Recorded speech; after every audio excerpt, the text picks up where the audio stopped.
This is Chapter 9 of What Grows After Goodbye by Alexi Hart. The fundraiser's afterglow lingered for days, along with glitter embedded in the cracks of Natalie's hardwood floors. She swept and vacuumed, yet somehow, a stray sequin always winked at her from under a chair. The town buzzed about the successful event, praising Darlene's organizational skills, Michael's tech wizardry, and the bake sale that left no crumb behind. Mrs. Givens sent a handwritten thank you note to Natalie, which was high praise indeed.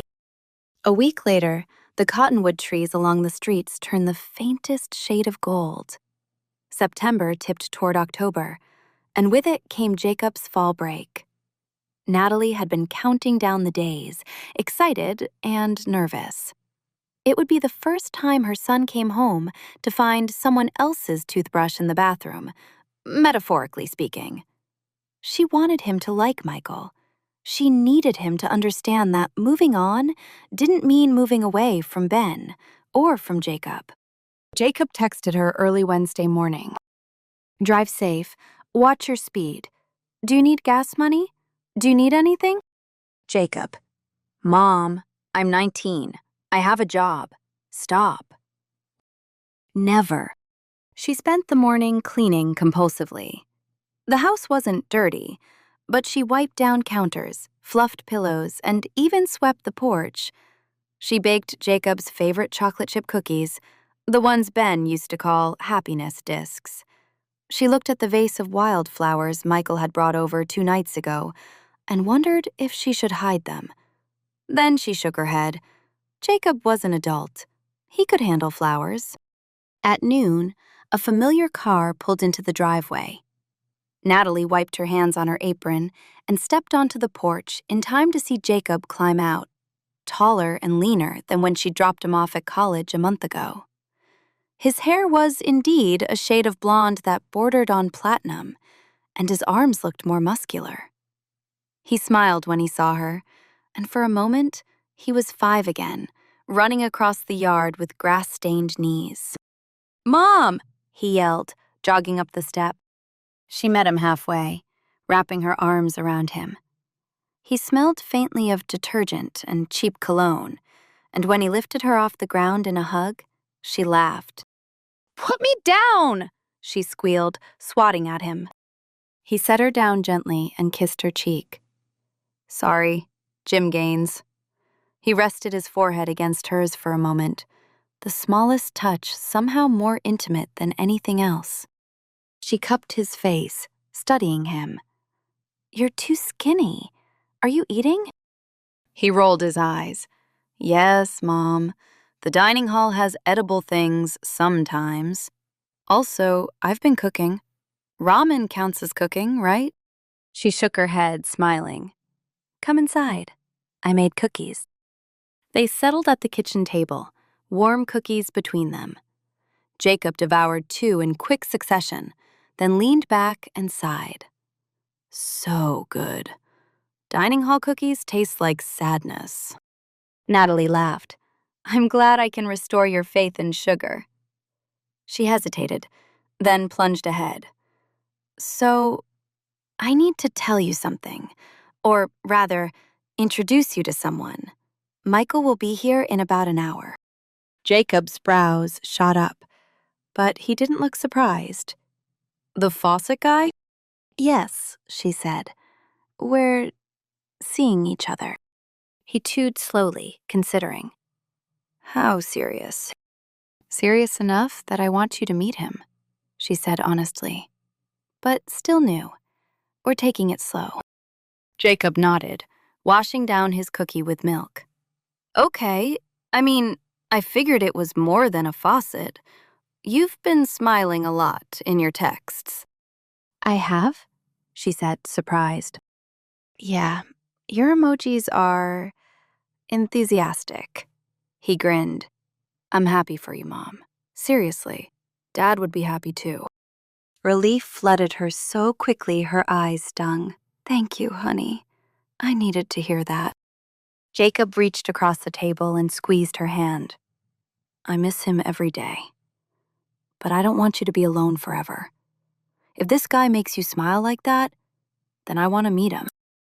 An hour later, Michael's truck pulled in. Natalie watched from the window as he stepped out, carrying a brown paper bag.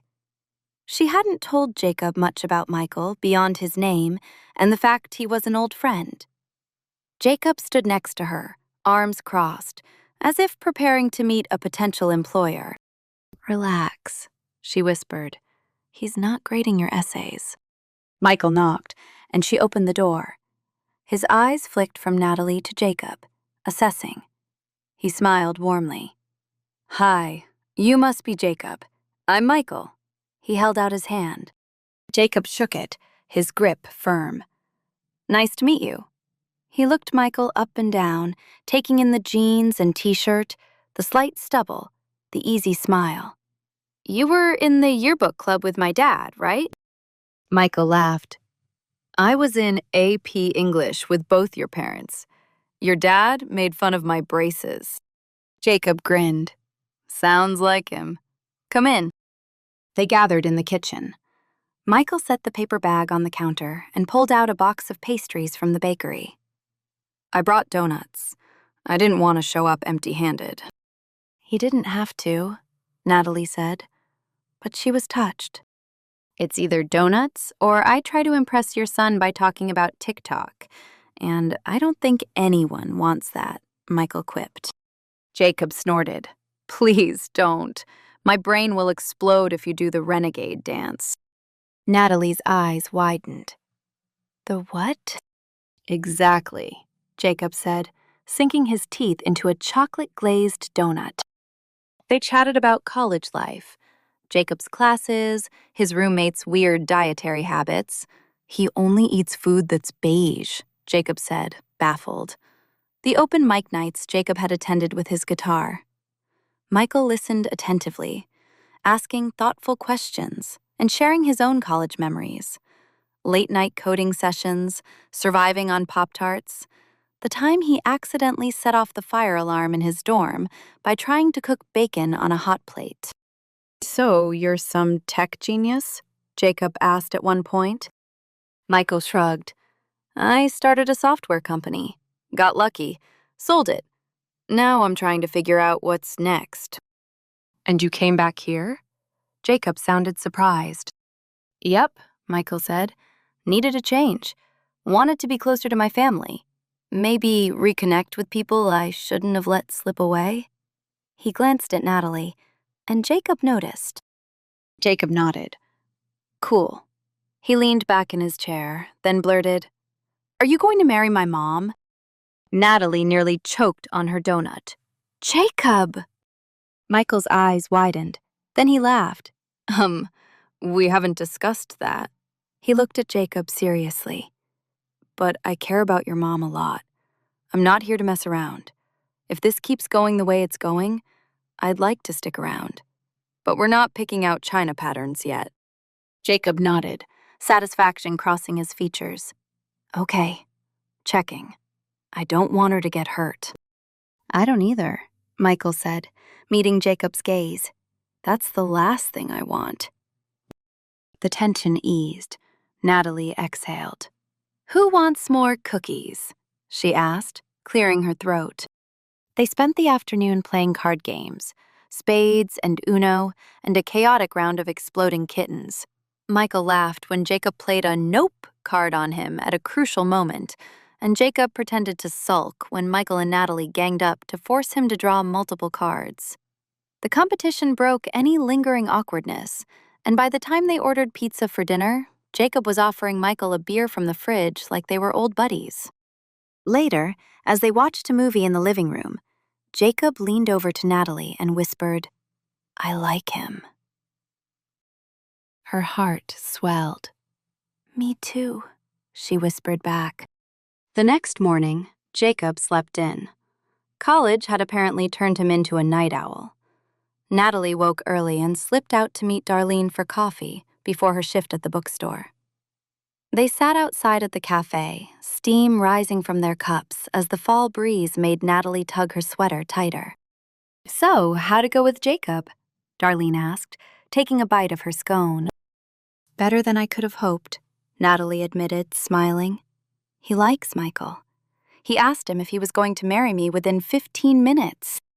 Darlene choked on her scone. No! Oh, yes. I wanted to melt into the floor. Michael handled it like a champ. And what did he say? Darlene pressed, eyes wide. That we're not picking china patterns yet, Natalie said, rolling her eyes. But that he's serious. Darlene fanned herself with a napkin. Be still, my beating heart. She sobered. I'm glad Jacob is supportive. That matters. Me too, Natalie said. I didn't realize how much I needed his approval until I had it. It feels like permission to fully be happy. They talked about the fundraiser, about the glitter still stuck in the community center's vents. Mrs. Givens had called Darlene about it twice, and about the town gossip that had noticed Natalie's new romance. Most comments were positive, but some were tinged with judgment. She's moved on so fast, she'd overheard at the grocery store. I could never. People will talk, Darlene said, waving a hand. Let them. They're jealous because their only excitement is the buy one, get one coupon at the supermarket. Maybe, Natalie said. It still stings. Of course it does, Darlene said. You're human. But anyone who truly matters wants you to be happy. Natalie nodded, grateful for her friend's unwavering support. She sipped her coffee and felt the unease ebb. At the bookstore later that day, her boss, Mr. Whitaker, a kind man in his 60s with a penchant for sweater vests, approached her as she shelved new releases. Nat, he said, adjusting his glasses. Got a minute? Sure, she replied, following him to the back office. He closed the door and gestured for her to sit. I've been thinking, he began, steepling his fingers. I'm getting older.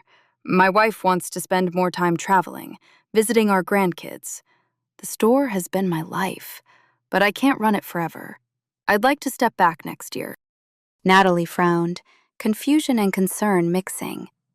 Are you retiring? He said, smiling. I'll still pop in, but not every day. I need someone to manage the store, someone who knows the customers, loves books, and can handle the inventory system. I thought of you. Natalie blinked. Me? You've been here part-time for years, he said. You know where everything is. The customers love you. You recommended me a book last month that made me cry. You'd be a natural. He leaned forward. I'd pay you a salary, more than you make now. You could still have flexible hours, but you'd be in charge. Natalie's mind whirled. She enjoyed working at the bookstore. She loved recommending books and chatting with patrons. But managing? Full-time? I don't know, she said slowly. It's a lot. It is, he agreed. I don't need an answer today. Think about it. Talk to your family. Let me know by the end of the month. She nodded, leaving the office with more on her mind than she'd entered with. The idea of taking on more responsibility was both exciting and terrifying. She liked the comfort of her part-time role, the ability to bake when she wanted and help at the community center. But maybe it was time for something more. Maybe she could build a career she was passionate about, not a job that filled her hours. That evening, she told Michael about Mr. Whitaker's offer as they sat on his porch sipping lemonade. He listened, nodding, then smiled. I think you'd be great at it, he said. You love that store. You have good taste in books. You have to say that, she said, playfully nudging him. No, I don't, he insisted. I mean it. Jacob's in college now. You have more time for yourself. Maybe it's the universe giving you a nudge. She sipped her drink, considering. Maybe. She looked at him. What about you? Any universe nudges lately? He chuckled. Only from my mother, telling me to power wash her driveway. But I have been thinking about that co-working space idea. I met with someone in Gainesville about a potential location. It could be something. A place for remote workers, entrepreneurs, a podcast studio, maybe a coffee bar. It's early, but it's exciting. She grinned. See, we're both being nudged. He intertwined their fingers, their lemonade glasses sweating on the table. Whatever we choose, we'll figure it out together. A few days later, as Jacob packed to return to college, he hugged her in the driveway, lifting her off the ground again. "I'll call you," he promised, "and don't worry about me. You're the one with a love life now." She rolled her eyes and swatted him. "Drive safe. Text me when you get there." She pulled him into one last hug. "I love you." "Love you too, Mom. Hey, don't forget to be happy, okay?" He gave her a meaningful look, then jumped into his car and drove off. Natalie stood in the driveway, watching the taillights disappear down the road. She wiped a tear and smiled. Her life was expanding and shifting. It was messy and uncertain, but she felt grounded by the people around her. The future held questions she'd have to answer, jobs to consider, love to nurture. But Jacob's words echoed in her mind. Don't forget to be happy. She wouldn't.